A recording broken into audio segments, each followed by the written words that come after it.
Today in this video we are going to talk about refraction of light. Beforehand we have seen what is reflection of light. Refraction is just opposite of it. It means that a light ray will change the medium. So we have to take one transparent object such as glass and we will put a normal over it. Normal, as you know, it's a perpendicular to the surface, any surface. So we will take like that. This is a normal and this having a glass. Okay, now first of all we will check out the medium.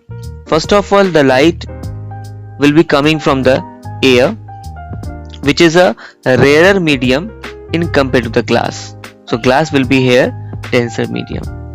One thing I want to clear that nothing, any object or no any object is completely denser or rarer. Whenever you are going to compare them, then only you can say that this object is rarer or this object is denser medium. Now here when we compare the air and the glass, then we can get a comparison that the air is a rarer medium and the glass is a denser medium.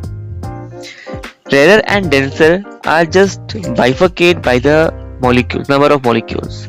If the number of molecules is maximum in the glass, obviously it is a solid, that time it is known as a denser medium. Otherwise, if lesser molecule are there in compared to the other, this will be known as a rarer medium. Now first of all, we need to incident one light ray, that is incident ray, which is form an angle I with normal. So obviously it should a path, expected path like that, without any deviation it will go. But what happens when the light ray will come from the rarer to denser?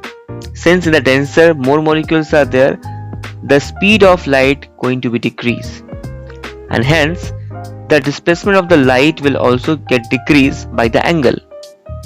So it will bend towards the normal by some angle. This is angle R, which is called refracted angle. See, already we have seen the actual path made by the dotted line, but the actual path is just bended from it. This phenomena of light, when it will change in the path of light in going from one medium to another, is called refraction of light. Thus we can say refraction of light is a phenomena of bending of light from its original path on entering another medium.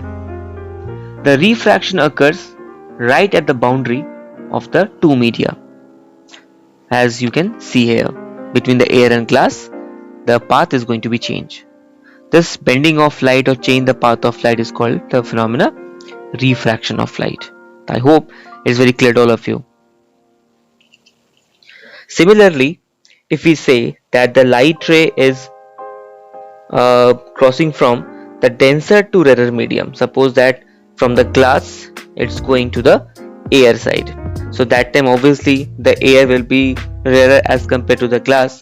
So that time we can say when the light ray will incident on the glass surface or going to the glass surface like that, this is the angle I we can say, and this will be the actual path of the light without any deviation.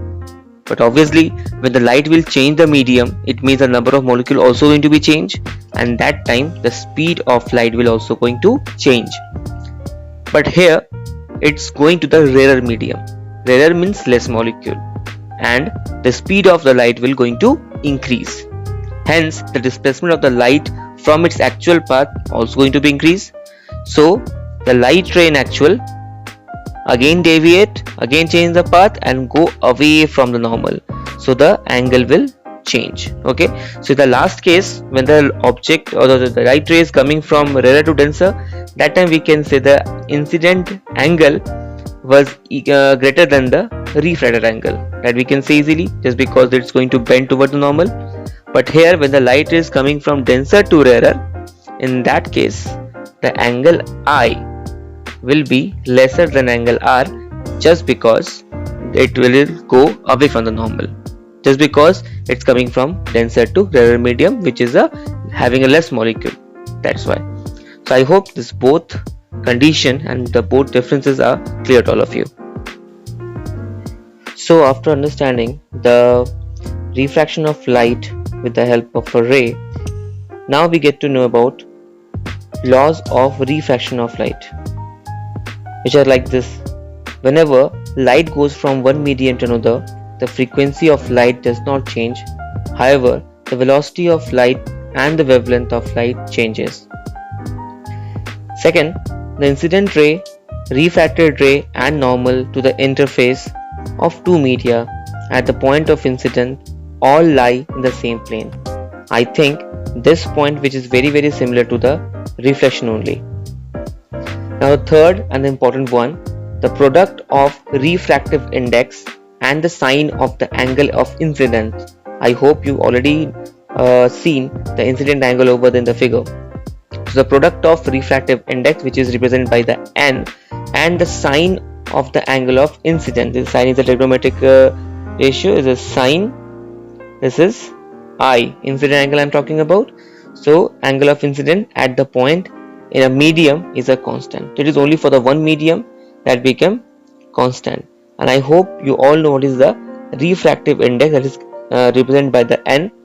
This is actually the ratio of the speed of light in the vacuum, that is c, and approximately 3 × 8 meter per second is the approximate value it have, divided by the velocity of the light in the concerned medium where the light is about to enter. So whenever we compare any medium with respect to the vacuum, that time we can find out the refractive index of the medium, that is called n.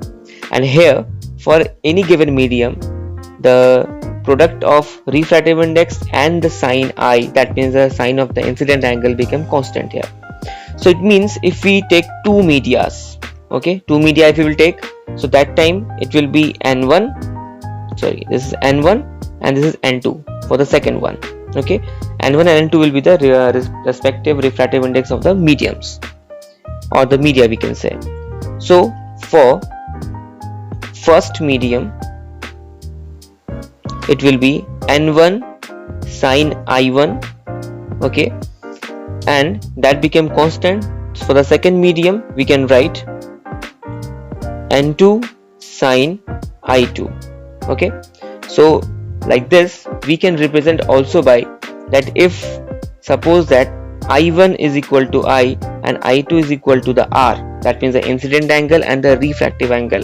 So same relation we can write like n1 sine I equal to n2 sine R, okay. And by arranging this once again, we can write like that sine I upon sine R equal to n2 upon n1.